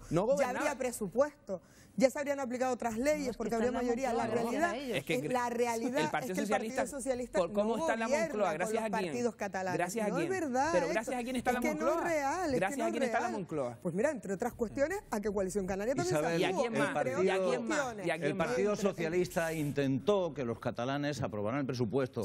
Mandó al señor Iglesias a reunirse con el señor Junqueras en la cárcel para discutir sobre los presupuestos. El Partido Socialista quiso que los catalanes, que los independientes catalanes se sumaran a lo que define el Partido Socialista, a lo que definió como bloque de progreso. ¿Cuál es el problema? El problema es que eso genera limitaciones. Vete cerrando, Paco. Sí, genera pues ciertos conflictos, como es el de no poder aplicar el 155 o cosas similares. Yo tengo el convencimiento que el Partido Socialista pedirá, romperá su actual idilio, con los independentistas. Tenemos que cerrar el debate cuando se convoquen las elecciones. Paco, Isabel, Mercedes, tenemos que cerrar el debate sobre Cataluña esta noche. ¿Cómo que no? Despedimos a los invitados que nos dejan esta noche en el foco. Algunos se mantienen por lo que queda del programa. Y tenemos que hablar de otro asunto polémico y además que en la calle se está hablando mucho de la subida, Marina, de los precios de los alquileres. Así es, Miguel Ángel, porque el gobierno de Sánchez ha decidido meter mano en el mercado del alquiler ante esta espiral sin freno de los incrementos de los precios. Ha habido cambios importantes y, por cierto, entran en vigor hoy, Miguel Ángel. Pues sí, entre esos proyectos, entre esas propuestas hay dos reformas que son muy llamativas del decreto de Sánchez y que tendrá que ser convalidado en el Congreso. La primera, ampliar los plazos del contrato del alquiler de 3 a 5 años y en el caso de que el arrendador sea una empresa, el periodo se extiende hasta los 7 años. La segunda gran medida es acotar el importe de la fianza a un máximo de 2 mensualidades, unas propuestas que han creado también cierta polémica. En general es incrementar el grado de intervencionismo en el mercado en un sentido aparentemente que busca proteger al arrendatario, pero en la práctica lo que establece es más presión sobre el propietario, es decir, el propietario ahora tiene menos incentivos para poner su vivienda en alquiler. Lo que va a proporcionar es mayor seguridad para el arrendatario, puesto que se amplían los plazos de prórroga tanto obligatoria como forzosa. A mi parecer es necesario que se lleve a cabo una reforma tanto de la ley de arrendamientos urbanos como del sector en cuanto al alquiler vacacional de manera autonómica. Pero uno de estos problemas de este decreto es que no cumple el pacto inicial con Podemos. Así que el Partido Morado ha anunciado que no votará a favor por no incluir un límite a los precios. Y es que los precios, ya lo han visto, se han disparado. Canarias es la quinta comunidad, han escuchado bien, quinta comunidad autónoma donde más se han incrementado, hasta tal punto que los alquileres han subido 4 veces más que los salarios en solo 10 años, en solo una década. Con ese fuerte incremento no extraña que el 65% de los desahucios en España sean por impago del alquiler. Y Canarias también está en quinto lugar en este ratio. Según las asociaciones de afectados, no solo incide la subida de precios, también apuntan a otros factores. Algunas familias no han retornado a la parte laboral, con lo cual siguen estando a expensas de ayuda de las diferentes administraciones. También hay un factor importante que es el alquiler vacacional, que no está regulado. Muchas de las viviendas, ya no solamente públicas en Canarias, sino también privadas, están en manos de fondos buitres. Pues estas son las medidas principales de este decreto y esto ha planteado un debate que está sobre la mesa. También se lo planteábamos a ustedes esta pregunta. ¿Hay que intervenir más en el sector o dejar que sea el mercado el que se autorregule, Marina? Pues continuamos con ese debate que lo ponemos sobre la mesa. Paco, ¿cuál es tu punto de vista? Creo que hay que intervenir más, pero hay que intervenir con medidas que sean efectivas, no con medidas que sean demagógicas o populistas. Yo creo que se pueden hacer cosas por intentar que el alquiler se mueva dentro de ratios razonables. Lo que no se puede es aplicar decretos cuando no se tiene ni siquiera el apoyo suficiente para implementarlos, ¿no? Y eso es lo que está haciendo en estos momentos el Partido Socialista. Nosotros vamos a presentar a los nuevos componentes de este debate. Rocío Moreno, abogada, ¿qué tal? Muy buenas noches. Hola, buenas noches, Marina. Chicha Rosarena, periodista, ¿qué tal? Muy buenas noches. Hola, buenas noches, Marina. También tenemos con nosotros a uno de nuestros habituales, Jesús del Amo, economista, ¿qué tal? Muy buenas noches. Buenas noches. Y bienvenida, buenas noches, Margarita Alejo Hervás, abogada, ¿qué tal? Muy buenas noches. Buenas noches, Marina. Bueno, se los pregunto, ¿ustedes creen que este nuevo decreto de Sánchez va a frenar la oferta de pisos? No. No creo que vaya a realmente promover esos alquileres para lo que ha sido creado. Realmente proteja al arrendatario. A quien hay que proteger es el arrendador, es el que necesita poner el que tiene que poner ese piso en alquiler es el arrendador, no el inquilino. O sea que bajo tu punto de vista, ¿a quién protege este decreto? Al inquilino, a los arrendatarios, y además está volviendo a la ley de 1994. Nada, no ha hecho nada. Yo lo tengo muy claro, es un tema muy delicado y estamos equivocados si no queremos ver el fondo de la cuestión. El fondo de la cuestión, Marina, es que si el propietario de los pisos, de los locales, de lo que sea, no lo saca al mercado, esto no tiene nada que hacer. Es decir, hay una cosa que está clara, estamos en manos de los propietarios de diferentes locales, pisos, llámalo como quiera. Porque hay una cosa muy sencilla, si ellos no lo sacan, aquí no hay tutía, no hay solución. Jesús. Bueno, el control de precios está inventado desde la época de los romanos, ¿no? y a los emperadores les encantaba modificar el precio del trigo. O sea que después de 2000 años seguimos con la misma tónica. El control de precio lo único que hace es reducir la oferta y encarecer. Y ya está, y eso es una evidencia y no hay más. Margarita, ¿quién protege? ¿Propietario, arrendador, arrendatario? Yo creo que, como dice mi compañera Rocío muy acertadamente, tenemos una regresión en cuanto a normativa porque volvemos a preceptos que ya estaban y a cómputos de plazos que ya estaban previstos anteriormente. Yo entiendo que hay una diferenciación, se debe de diferenciar entre lo que es el propietario privado particular y esa cantidad de inmuebles que existen en manos de la banca. Yo sí que creo que ahí habría que regular y poner y favorecer ese alquiler para determinados colectivos o para personas necesitadas y sacar efectivamente de una manera regulada lo que es esa cantidad de inmuebles que están en manos de la banca, por desgracia. Carmen, a partir de este decreto de Sánchez, ¿los propietarios van a sacar los pisos que tienen para alquilar? Es lo que se espera, yo creo que por lo menos es una forma de reaccionar a un problema evidentísimo. Ya mucha gente no podía adquirir una casa y ahora tampoco puede vivir de alquiler, y esto es un problema grave porque además tenemos también el tema del alquiler vacacional, que hay que llegar a regularlo. En Canarias va a afectar muchísimo y de hecho ya mucho profesorado, por ejemplo, de las islas no tiene dónde residir cuando le toca un destino determinado. Están solicitando residencias escolares porque no tienen ya zonas de alquiler para estar. Yo el único acierto que veo en este decreto es cuando limita el alquiler vacacional. Es a efectos de la comunidad de propietarios, porque realmente lo que está poniendo caro el alquiler es el alquiler vacacional. O sea, no nos engañemos. ¿Y qué pasa? Que luego el decreto de ahora protege al inquilino, que se puede deducir el alquiler. Hay beneficios fiscales, pero no le dice al arrendador: si no te paga el desahucio va a ser rápido. Es que no complementa y no coge el arrendador y dice: oye, pues me siento seguro para ponerlo en alquiler. Hombre, y que sea de larga duración, sí, y no me lucro en alquiler vacacional. En el Real Decreto hay cosas buenas y cosas malas, como todo en esta vida, ¿no? Yo estoy de acuerdo totalmente con lo que ha dicho Margarita, porque es que hay que diferenciar.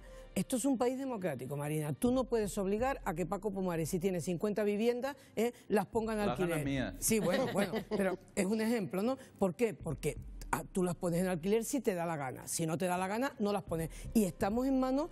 Y hay un detalle, Marina, que no podemos dejar de decir esta noche aquí: la gente que tiene muchísimas viviendas y que no las saca a alquiler, y Margarita dijo que hay que distinguir entre la propiedad privada y lo que está en manos de bancos por embargo, etcétera, etcétera.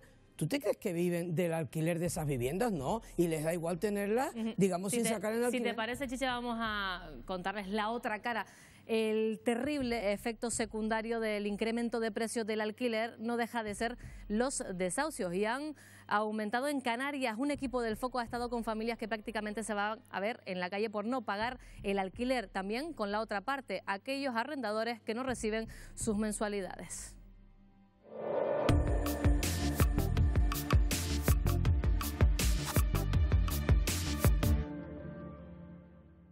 Los últimos datos del Consejo General del Poder Judicial cifran en un 11% el aumento de los desahucios en Canarias durante el tercer trimestre del año. La gran mayoría fue por impago de alquiler.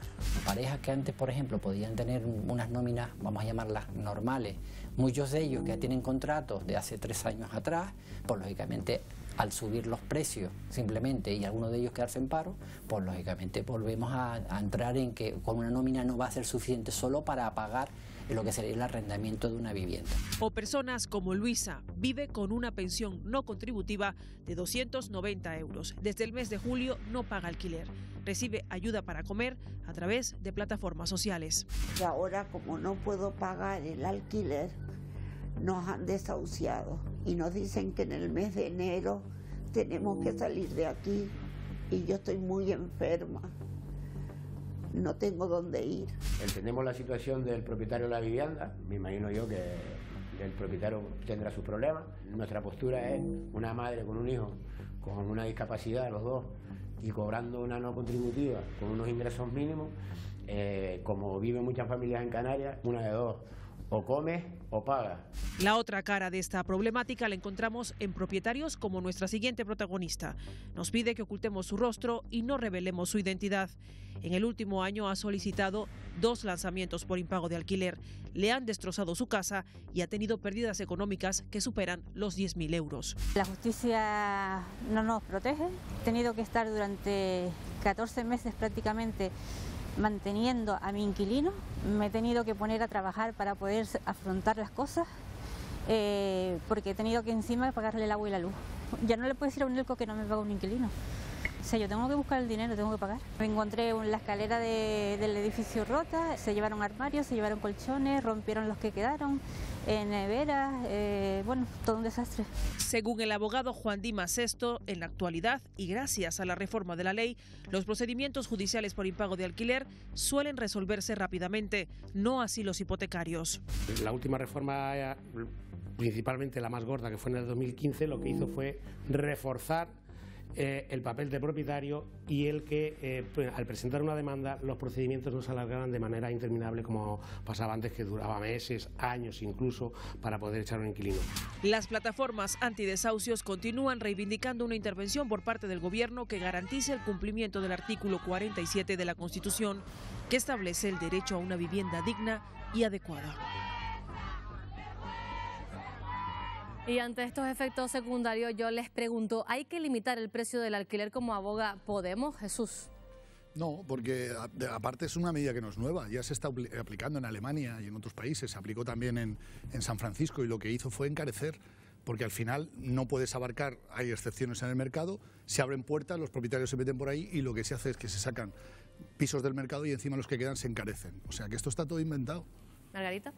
Yo insisto como antes, o sea, creo que hay diferentes planos y planos muy diferentes, porque tú no puedes limitar como propietario la explotación. Hay muchas personas que viven del alquiler, los han tenido por herencias, por adquisición, por el fruto de su trabajo y viven de ellos. Hay muchas personas en este país que viven de la renta. ¿Qué ocurre? Que evidentemente hay una necesidad, hay una demanda en la calle, pero hay que regularla, pero es que hay otras maneras de poder regularla. Hace falta vivienda social, hace falta sacar ese nicho de viviendas que existe en el mercado, pero nadie habla de ellas. Nadie habla de qué pasa con todas esas viviendas en manos de bancos. Yo creo que no se debería limitar, además por lo que comenta Jesús, porque realmente estamos en el libre mercado y lo que tendrían que hacer el gobierno para poder hacer, y no tanto intervencionismo, es limitar el turismo vacacional, insisto, que es la gran lacra que tenemos ahora y es el problema. Pero fíjate, Rocío, que lo primero que quiero decir, Marina, es que me ha parecido espléndido el reportaje que hemos visto, porque ahí te da una medida de lo que es la situación, es decir,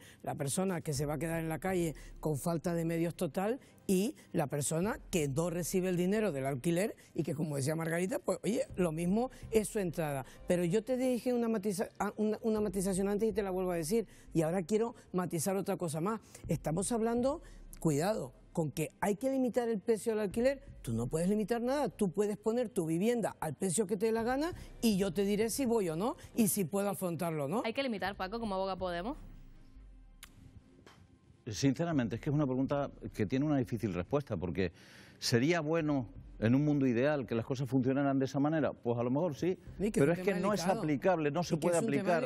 En la sociedad actual es imposible aplicar una limitación de los precios de los alquileres, porque si le intentas aplicar, lo que va a ocurrir es que van a dejar de salir alquileres a la calle y van a subir los precios. Y eso, que es lo que efectivamente ha dicho Jesús antes, es una verdad económica como un templo. Por lo tanto, legislar por decreto las relaciones sociales es muy complejo. Pero claro, hacer esta pregunta después de que hemos visto a una pobre señora enferma que cobra 290 pavos y que lo van a poner en la calle, pues oye, se te congela el alma, ¿no? Y no sabes exactamente qué respuesta tienes que dar. Carmen. Pero las medidas hay que adoptarlas con la convicción de que sirven para algo. Y sacar un decreto, como ha hecho el gobierno, es que me gustaría insistir en esto, planteando una serie de medidas que luego no va a ser validado por el Congreso de los Diputados, es una mera operación cosmética que no tiene ningún interés ni valor. Y es una chapuza, pero son parches que es estudiar una ley más, pero absolutamente chapucera. Carmen, ¿hay que limitar como aboga Podemos, sí o no? ¿Serviría para algo? Yo creo que quizá no como medida, digamos, estanca, pero sí como paliativa ahora mismo, porque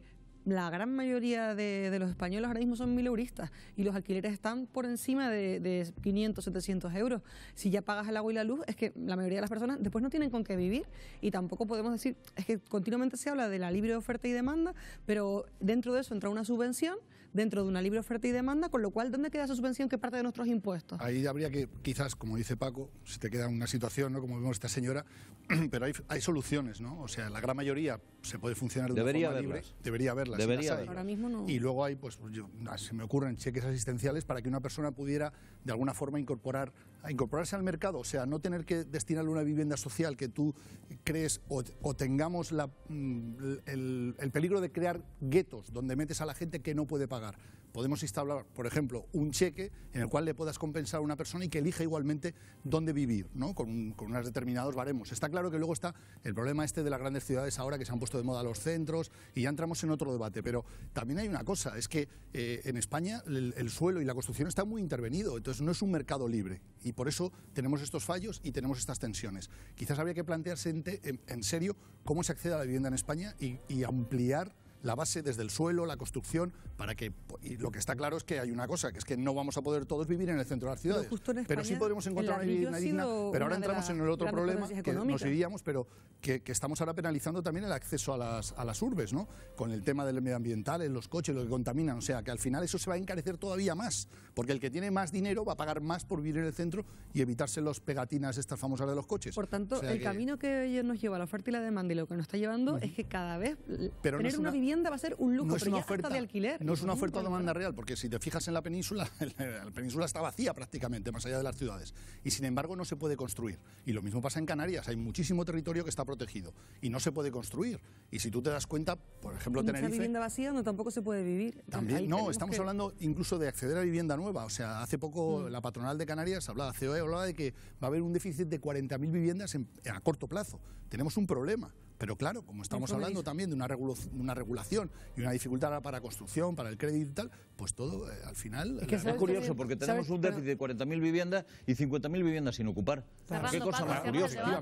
A lo mejor lo único que sería suficiente sería intentar incentivar que los bancos, los propietarios, pongan esas viviendas que tienen cerradas en alquiler. ¿Qué es lo que ocurre? Que para eso hay que aplicar dos medidas. Uno, favorecer a los inquilinos con ayudas de todo tipo, a lo mejor como la que tú has planteado, que es la típica ayuda liberal.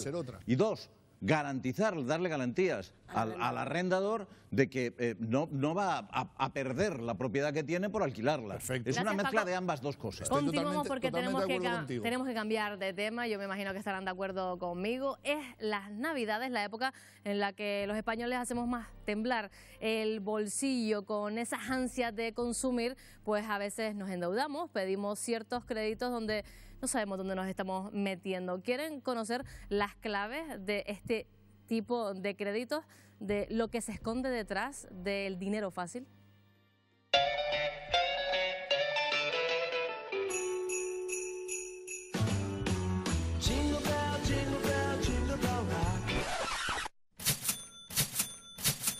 ¿Cuánto dinero necesitas? Tu primer crédito desde 300 euros sin intereses ni comisiones. Tenemos el microcrédito rápido que necesitas. Llega la Navidad y con ella las compras. Un menú exclusivo, ropa elegante, regalos. La cartera siempre se resiente en estas fechas.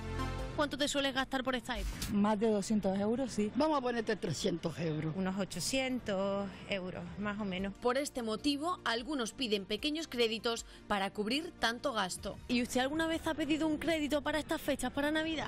Sí, me he visto en la obligación porque el sueldo que tenía no me alcanzaba para el gasto extra que conlleva la Navidad en sí. ¿Y cuánto dinero ha llegado usted a pedir? 3.000 euros. Y claro, a ti te dicen, a un clic consigues 3.000 euros.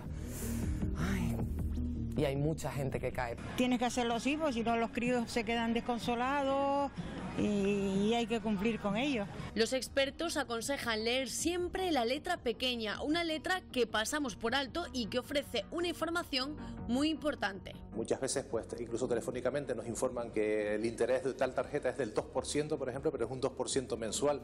Estamos accediendo a créditos al 24 al 26% de interés, que incluso en sede judicial pues podría ser considerado como abusivo, ¿no? Como usurario. ¿Qué fue lo que te pasó a ti? Pues nada, que yo pedí un crédito y me engañaron, o me estafaron, como quieran decirlo. ¿Por qué? ¿Cuánto dinero pediste tú? 2.800. ¿Por qué pediste tú ese crédito? Era Navidad y venían los Reyes, yo no estaba bien económicamente. Y entonces no quería que me le faltara nada a mis hijos y lo pedí y para desahogarme esos meses. Empecé a pagarlo todos los meses, pero siguió y hasta 15 años y no terminaba de pagarlo. En total, ¿cuánto dinero has tenido que pagar tú de los 2.800 euros? 9.000. ¿9.000 euros? No, yo dejé de pagar como 2 meses y después llamaban a mis vecinos, me llamaban a toda hora por teléfono. Yo me puse fatal, unos nervios, siempre estaba de mal humor, me daba vergüenza. Yo no quiero más crédito en la vida. en la vida, no quiero nada, nada. Pero no solo tiramos de microcréditos en Navidad. Las tarjetas de crédito son otra alternativa para poder financiarnos estas fechas. Pero, ¿qué se oculta detrás de todas estas tarjetas gratuitas que nos ofrecen en centros comerciales? El establecimiento realmente lo que hace es facilitar en lo posible, porque es su beneficio, que tú compres. Y le va a dar exactamente igual si lo has sacado de debajo de unas piedras, del colchón, o te lo han financiado o te lo ha dejado tu abuela. Lo que hacen es facilitar a través de terceros. Normalmente no es un crédito directo del comercio. Entonces, le va a dar exactamente igual qué clausulado tenga ese consumidor. Es el consumidor el que no se lo lee. Normalmente estas tarjetas no tienen ningún tipo de interés si se paga a final de mes. ¿Qué ocurre si no tenemos dinero? ¿Qué fue lo que pasó? El problema es que llevo pagando un crédito de una tarjeta, pago, pero veo que el crédito no baja. ¿De cuánto era? De 2.000 unos cuantos euros más. ¿Y actualmente? ¿Por cuánto vas? Sigue siendo los 2.000 y pico euros. ¿Cuánto tiempo llevas pagando? 1 año y pico, 2 años. Usted con esta tarjeta no ha comprado más y lo que lleva pagando durante 2 años son solo intereses. Intereses nada más. En ese momento, ¿por qué tú decidiste utilizar esta tarjeta para pagar a fin de mes? Porque es la única opción que tengo para poder comprar y sobrevivir. Porque ese dinero tú lo gastaste precisamente para comer. Para comer. Manuel conoce bien cómo funcionan este tipo de tarjetas. Está jubilado y lleva 2 años haciéndose cargo de un crédito que de momento solo se ha cobrado intereses.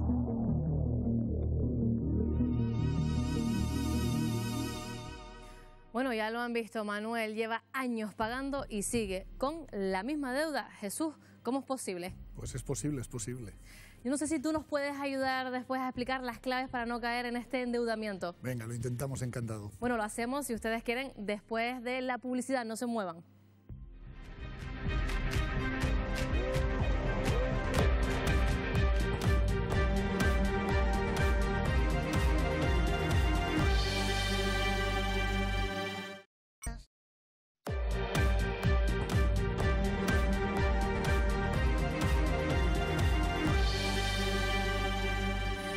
Navidades, ya lo saben, es una época de excesivas compras, quizás incluso de gastos compulsivos que nos llevan a un sobreendeudamiento. Y vamos a aprovechar que tenemos a un economista en plató para preguntarle por ciertas claves de ciertos créditos. Jesús del Amo, lo primero que te quiero preguntar, ¿qué son las tarjetas o los créditos revolving? Revolving. Los créditos revolving son una forma de pago que tienen las tarjetas de crédito, normalmente de establecimientos comerciales, que lo que nos hacen es que nos fijan una cuota fija, pero ojo con la cuota fija.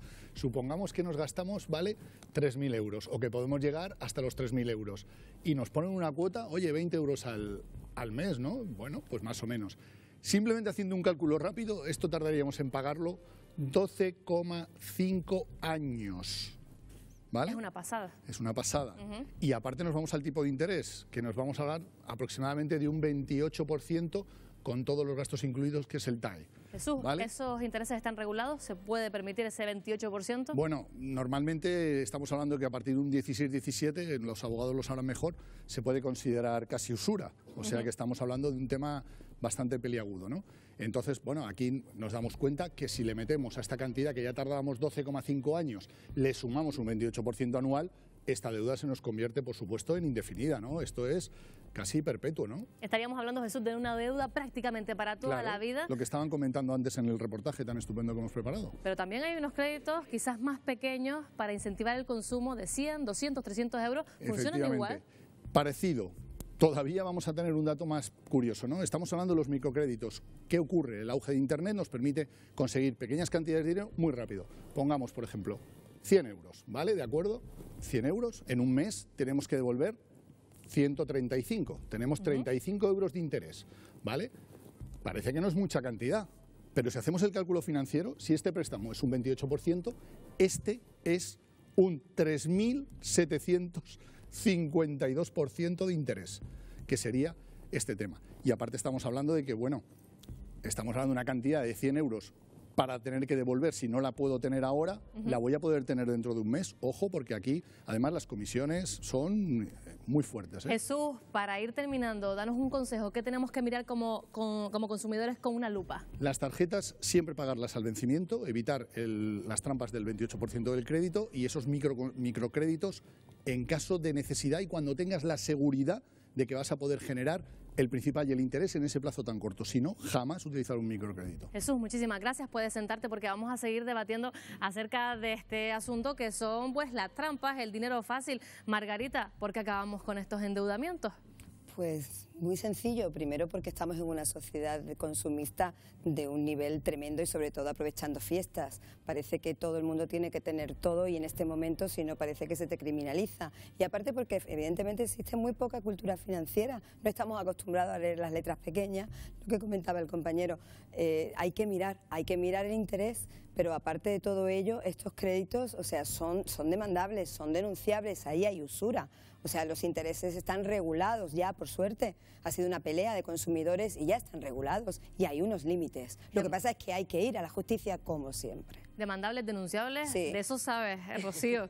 Sí, la verdad que sí, porque están viniendo al despacho varias con tarjeta revolving justamente para ir con un banco que los tiene establecidos entre el 24 y el 28% y la justicia además, todavía la jurisprudencia no está unificada, pero está además quitando esos intereses, dando por finalizada la deuda e incluso haciendo devolución de las cantidades, porque cuando se declara nula la cláusula, ya que todo el mundo sabe un poquito de eso por los temas hipotecarios, cuando se declara nula significa que no pago nada de intereses, por lo tanto me devuelves el dinero del principal que yo haya abonado.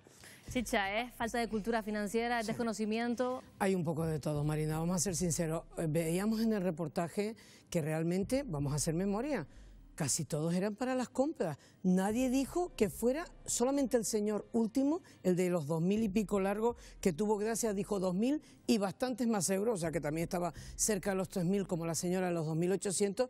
Hay una cosa, Marina, que está clara, no nos podemos meter solamente para compras. Tú, si tienes una verdadera necesidad para sacar un hijo adelante, para sacar una familia adelante, para comer, hombre, todavía lo puedes pedir, pero es que todo el mundo lo pide para compras. De acuerdo que todo el mundo tiene derecho a vivir, a comprar y a regalar, pero hay que pensárselo. Después de las explicaciones que ha dado Jesús y de lo que vimos en el reportaje, oye. Paco, ¿falta cultura financiera? ¿Es avaricia o es que la sociedad nos empuja al puro consumismo? Yo prefiero pensar que las personas somos libres de tomar las decisiones que queremos tomar y efectivamente hay personas que tienen dificultades añadidas sobre las que tienen otros.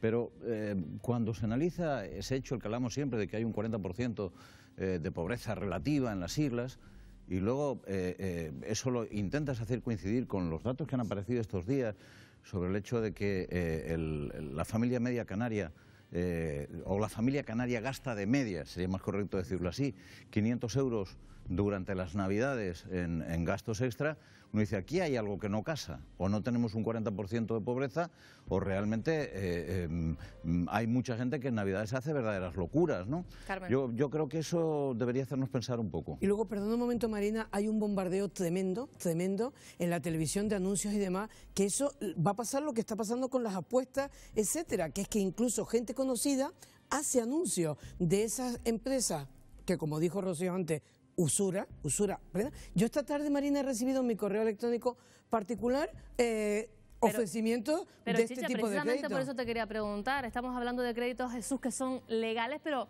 ¿son usura? Usura. La jurisprudencia puede decir que es usura. Lo que tenemos que dejar claro, que yo estoy de acuerdo en el tema de que es una decisión personal, pero por lo menos que la gente sepa que esto es un salvavidas de plomo.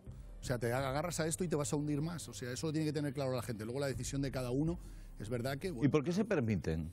¿Por qué se permiten este tipo de créditos si evidentemente se sabe que son un salvavidas de ¿Cómo han plomo? proliferado, Paco? ¿Cómo han proliferado? Ya no se están permitiendo, declarando usura esos intereses. Pero eso solamente ocurre cuando acudes a los tribunales. Sí, pero bueno, ya llegará el momento en el que se ponga de moda como un poco las cláusulas suelo y se establezca ya. Margarita, estamos hablando de usura y tú... Es que ese es el problema. Es que ese es el problema, de que aquí empiezan, todo vale, los hago, los tal, hasta que luego, ¿qué pasa? Hay que irse a tribunales, hay que demandar, tenemos que ir a que los jueces nos den la razón, nos declaren las cláusulas nulas, efectivamente, y a partir de ahí es donde estas entidades empiezan a ponerse las pilas, hablando mal y pronto.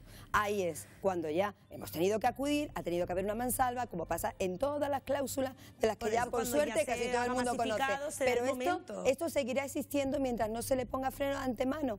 ¿Qué ocurre? Que son medidas muy poco populares para determinados sectores. Carmen, muy breve. No, lo que considero también es que estamos perdiendo de vista la época en la que se llamaba a la gente la autoempleabilidad, que eso generó muchos créditos para poder emprender un negocio y posteriormente ese negocio no fructificó y se quedaron con doble deuda, ya no solo sin empleo, sino también en la auténtica miseria y también sucedió con el pago del paro único, cuando la gente pedía todo el paro de una vez y posteriormente no tenía liquidez. Sí, pero Carmen, es que la mayoría de los casos es que el reportaje, vuelvo a insistir, es que los dos reportajes han dado en el clavo. Real, profesionalmente hablando, te lo han explicado mejor imposible. Pero es que la mayoría de la gente es para comprar cosas extra y cosas en Navidad. Y Marina en la introducción lo dijo. Estamos en el momento en que parece que todo el mundo echa mano de eso. Y vuelvo a insistir, la gente famosa, vuelvo a insistir en una cosa y no me bajo del burro, la gente famosa que anuncia este tipo de créditos y lo de las apuestas y demás, no lo debería hacer porque son un gancho para todo el mundo. Cambiamos de asunto porque el detenido de la muerte de Laura Luelmo ha confesado que la golpeó en la cabeza después de intentar violarla. Ambos eran vecinos, acababan de trasladarse al mismo pueblo de Huelva. Ella, tras firmar su primer contrato, él, después de haber salido de la cárcel. Se lo contamos en Sucedió Aquí.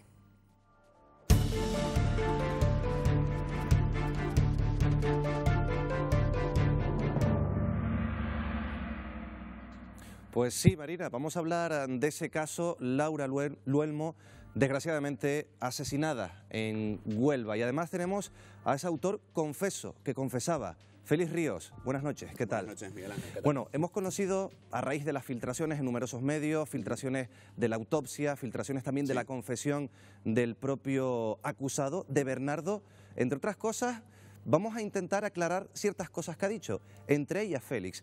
Ha dicho el propio Bernardo lo que se ha filtrado a la prensa, que realmente se encontró con Laura en la calle, que le preguntó dónde estaba el supermercado y que le indicó una calle. ¿Hay que creer lo que dice este hombre? Falso, o sea, él está justificando cada una de las pruebas que se le presentan delante de una manera que esto le pueda conducir a que al final se le condene solo por un homicidio y no por un asesinato.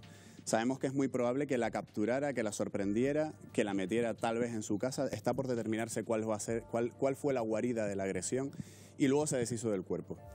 Aún así hay varias incógnitas que todavía hay que desvelar en los próximos días, Miguel Ángel. Sí, porque una de las dudas, tú las has planteado ahora mismo, es saber qué pasó entre la desaparición de Laura y cuando fallece, porque la autopsia confirma que falleció 2 o 3 días después de la desaparición. Él dice que todo ocurrió el primer día. Sí.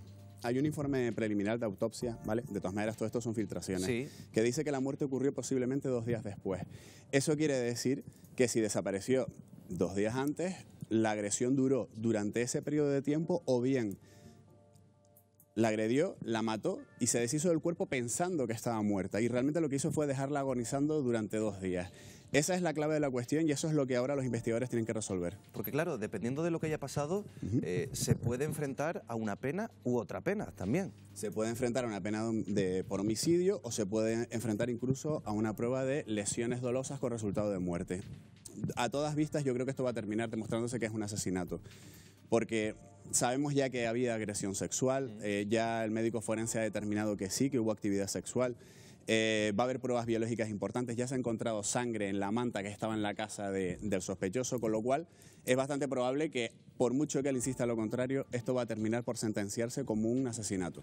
Hablemos del perfil de Bernardo, del principal sospechoso, además asesino confeso, podemos denominarlo así, si no me equivoco, Félix. Sí, estamos hablando de una persona que estuvo en prisión durante un periodo largo de tiempo por un asesinato. Mató a una vecina suya, que era una señora octogenaria, porque lo había denunciado por un robo. Sale de prisión, está unos meses en una vida relativamente normal. Dice que quiere emprender una nueva vida en Barcelona. Su hermano lo va a recoger a prisión. Parece que su hermano incluso asegura que él tenía intención de ir a trabajar, ya había hecho un curso de soldador. Parece como que la reinserción, entre comillas, podía haber surgido efecto, pero lo cierto es que no ha sido así. Desgraciadamente se ha vuelto a repetir este crimen y además se da la particularidad, como ya sabes, que tenía un hermano gemelo también condenado por asesinato. Por cierto, ¿qué porcentaje de reinserción o de reincidencia, mejor dicho, hay en este tipo de asesinos violentos? Cero. Normalmente este tipo de asesinos violentos vuelven a matar y hoy en día el debate está claro porque se ha demostrado que los equipos terapéuticos no saben o no pueden llegar a trabajar con este tipo de personas. ¿Pero hay medios suficientes, Félix?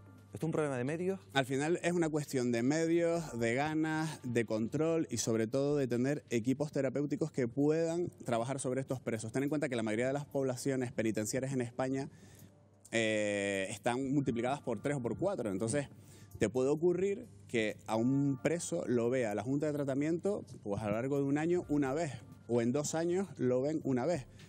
¿Qué tipo de reinserción o tratamiento se puede dar a este tipo de delincuentes que encima son más peligrosos todavía?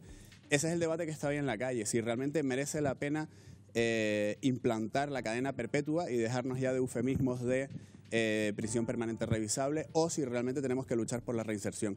Pero es una decisión que la sociedad tiene que tomar en consecuencia. Eso quiere decir que admitiríamos que no somos capaces de reinsertar a este tipo de delincuentes. Si es así, adelante. Pero si no, el sentido de las penas desde el punto de vista jurídico en España tendría que cambiar. Por cierto, otra de las cosas que se ha filtrado es que es probable que el acusado se haya arrepentido del crimen. ¿Esto también puede variar el nivel o los años de condena dentro del proceso judicial? Yo creo que él no se ha arrepentido. La policía le ha presentado una serie de pruebas que eran inexcusables y él lo que ha intentado es camelar un poco la situación dibujando una reconstrucción de los hechos que seguramente nada se parece a la realidad. Estamos hablando de que él comenta que a ella la captura, entre comillas, en medio de un forcejeo, cuando ella le indica dónde podría comprar en un supermercado. Cuando sabemos que ella le tenía ya cierto miedo, se lo había dicho su novio. Se lo había dicho su novio, y no tiene demasiado sentido. Para que te hagas una idea, las casas de... Sí, ¿cómo es esa zona? Las casas... Esta mañana estuve hablando con una compañera que estaba allí sobre el escenario. Las casas del agresor y víctima están prácticamente un poco más distanciadas de lo que estamos tú y yo ahora mismo. Frente a frente, sí, es una calle estrecha. Efectivamente. 5 metros, 4 metros. Pudo haberla capturado sobre la marcha sin que nadie se diera cuenta. Es un pueblo pequeño, invierno además. Y haberla metido en su casa. Y allí haber cometido la agresión. Eso demostraría o eso tendría correlación con esas manchas de sangre que se han encontrado en la manta. Eso quiere decir que por lo menos la agresión se inició ya ahí. Y después encontramos también pistas curiosas al menos. Sí. El móvil está en una dirección, la última señal que da el móvil, pero ella aparece en otra dirección, a varios kilómetros. Hombre, él intentó despistar de alguna manera a la policía. Hoy en día cualquier persona que ve la televisión sabe que por el teléfono móvil te pueden localizar. Esas maniobras de jugar al despiste de todas maneras tampoco le han salido bien. También recuerda que dijo que no la quiso agredir sexualmente cuando ya desde el principio sabemos que el cuerpo aparecía sin la ropa de cintura para abajo. Ojo, no pensemos que para que un crimen sea sexual tiene que haber penetración. Muy bien, pues Félix, seguramente seguiremos hablando de este caso, Marina, y seguiremos también hablando de más casos de la crónica negra en Canarias en próximas semanas, Marina, porque tenemos que dejarlo por hoy. Así es, tenemos que dejarlo por hoy, pero tenemos que decirles que nosotros no descansamos en Navidad, vamos a volver la semana que viene con muchísimos más temas, con política, economía, con sociedad, con todo lo que acontece aquí en Canarias. Buenas noches, hasta luego.